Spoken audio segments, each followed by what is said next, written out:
Umpisa sa taas. Sa taas, dito lang, dyan. Guhit, sige. Sa taas, sulat. Sa taas, dito ang taas, oh. Sige. Guhit. Ganon ang sumusunod kung saan pinapasulat, hindi kung saan-saan. Guhit uli. Oh, sumusunod ka, nagawa mo. Si Emmanuel mag-color eh. Ginawa ko, binakat ko para magkulay uli siya ng bago. Tapos na.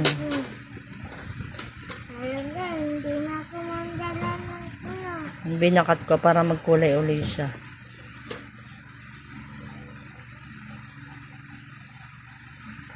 Ayan, mag-color ka ulit lang. Siya na pinagkulay ko. Sa baba naman, wala pa. Ayan. Doon. Dali lang matuto si Emmanuel. O, tama na, nalampas na naman. Ito, wala pa, oh. Dito. Dito agad. O, tama na. Tama na. Awal lamampas. Ang lamampas, out na. Ang ganda ng drawing ka. Tinakpan mo lang ng kulay. Kasi. O, bawal lamampas. Dito, dun. Kasi. Bawal ka naman, guys. Tama na. Ayusin mo, bawal lamampas. Apos, O, dito na sa taas. Apos, kita. Ito, oh, wala, oh. Ganyan, papakita mo kay teacher. O, tama na. Teacher. Yung dahon. Diyan lang, konti lang yan. Doon, tama na. Marunong na siya. Nagawa mo, hindi ko alam nung matakbo sa utak mo. O, lalampas na naman. Yung dahon. Baby, yung dahon kulay green. Dito ka.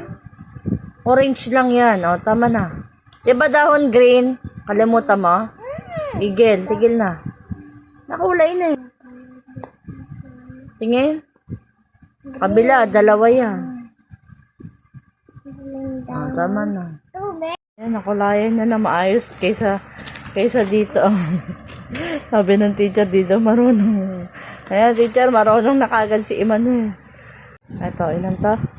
1, 2, 3, 4, 5, 6, 7, 8, Ilan? Wala. 8. Very good. Ito. 1, 2, 3. Very good. Sabi niya color white daw, tubig. Alam niya. Hindi yan. Hindi yan. Ito naman. Talaga. Ano?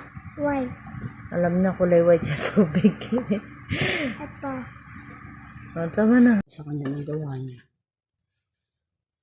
Sa kabila. Sa kabila. Nagawa mo?